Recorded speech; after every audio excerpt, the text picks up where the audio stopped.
السلام علیکم رحمۃ اللہ وبرکاتہ۔ عزیز طلباء و طالبات، ایک بار پھر سے استقبال ہے آپ کا زیڈ کے ڈیجیٹل اسکول میں۔ آج ہم دیکھیں گے جماعت نویں مضمون تاریخ سبق نمبر 4 معاشی ترقی۔ اس سے پہلے ہمارے چینل کو سبسکرائب کیجئے، بیل آئیکن کے بٹن کو بھی پریس کیجئے، اس ویڈیو کو لائک کیجئے، شیئر کیجئے، کمنٹس باکس میں اپنے کمنٹ ضرور دیجئے۔ ڈیجیٹل اسکول اینڈرائڈ ایپ کو ضرور ڈاؤن لوڈ کیجئے، یہ ایپ ڈسکرپشن میں بھی ہے اور پلے اسٹور میں بھی موجود ہے۔ تو چلیے شروع کرتے ہیں اس سبق کے بارے میں۔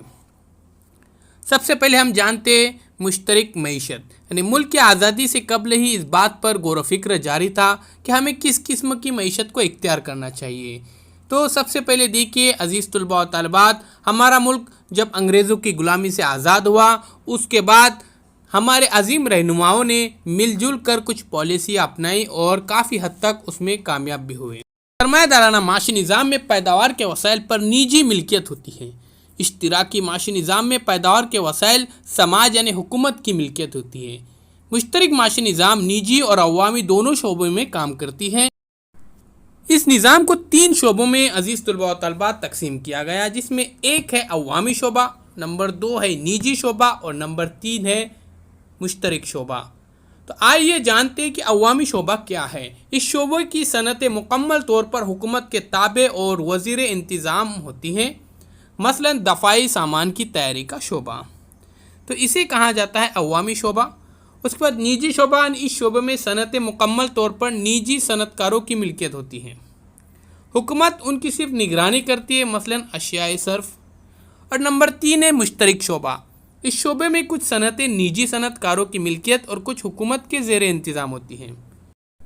مشترک معاشی نظام کو آسانی سے چلانے کے لیے نجی اور عوامی شعبوں میں ربط ہونا ضروری ہے، تعلق ہونا بہت ہی ضروری ہے۔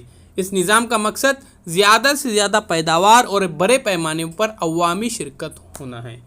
اس نظام میں سرمایہ دارانہ اور اشتراکی نظام کی خوبیوں کو یکجا کرنے کی کوشش کی گئی۔ تو اس طرح سے ہم نے یہاں پر 3 شعبے دیکھے پیارے بچوں، ایک عوامی شعبہ اور نجی شعبہ، اس کے بعد مشترک شعبہ۔ اب ان شعبوں کو ترقی دینے کے لیے مختلف 5 سالہ منصوبے تیار کیے گئے، اس کے بارے میں ہم یہاں پر جانتے ہیں۔ آزادی سے قبل غیر ملکی حکومت نے بھارت کا خوب معاشی استحصال کیا تھا۔ انگریزوں نے کافی طور پر ہمیں لوٹا تھا۔ افلاس، بے روزگاری، آبادی میں اضافہ، غیر معیاری طرز زندگی، زراعت صنعتوں کی کم پیداواریت کے علاوہ سائنس اور ٹیکنالوجی سے متعلق ہماری حالت کیا ہو گئی تھی؟ خراب ہو گئی تھی، جن کے حل کے لیے منصوبہ بندی کی کافی ضرورت تھی۔ تو اس کے تحت ہی 1950 میں بھارت سرکار نے منصوبہ بندی کمیشن کو تشکیل دیا اور وزیر اعظم جواہر لال نہرو اس کمیشن کے صدر بنائے گئے۔ تو ان کے زیر نگرانی میں یہ 5 سالہ منصوبے تیار کیے گئے۔ آئیے جانتے ہیں کہ اس کے کیا مقاصد تھے۔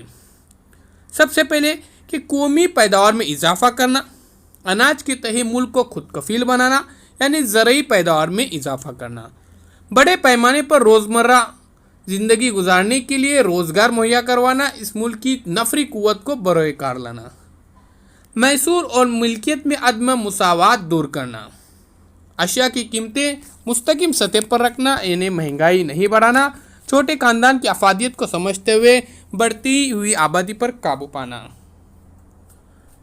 سماجی خدمات کو فروغ دینا، معاشی شعبوں کو خود کفیل بنانا۔ اب یہاں پہ آپ کے سامنے جو تصویر نظر آ رہی ہے، یہ ہے بھلائی فولاد کارخانہ۔ یہ دوسرے 5 سالہ منصوبے میں بنایا گیا تھا۔ اس منصوبے میں صنعت کاری کے نہایت اہم مقاصد کا حصول شامل تھا۔ درگا پور، بھلائی، اس کے بعد راور قلعہ میں فولاد کے کارخانے، سندری میں کیمیائی کھاد کا کارخانہ، چترنجن میں ریلوے انجن کا بنانے کا کارخانہ، اس طرح سے الگ الگ کارخانے ہندوستان میں قائم کیے گئے۔ کارخانوں اور 5 سالہ منصوبوں کی بدولت ہمارا ملک ترقی کرتا چلا گیا۔ اس کے بعد تیسرا 5 سالہ منصوبہ بنایا گیا 1961 تا 1966۔ 5 سالہ منصوبہ تھا وہ 1951 سے 1956۔ اس کے بعد دوسرا 5 سالہ منصوبہ 1956 سے 1961، پیارے بچوں دھیان میں رکھیے۔ تیسرا 5 سالہ منصوبہ 1961 تا 1966، یعنی آپ کو کیا کرنا ہے، 1950 کے بعد 1951 آتا ہے، تو وہاں سے آپ کو 5 سال آپ کو کیا کرنا ہے، اس طرح سے گنتے ہوئے آگے چلا جانا ہے۔ تو آسانی کے ساتھ آپ کو یاد ہو جائے گا، 51 سے 56، پھر 56 سے 61، پھر 61 سے 66، اس طرح سے۔ اس کے بعد 20 نکاتی پروگرام پر کافی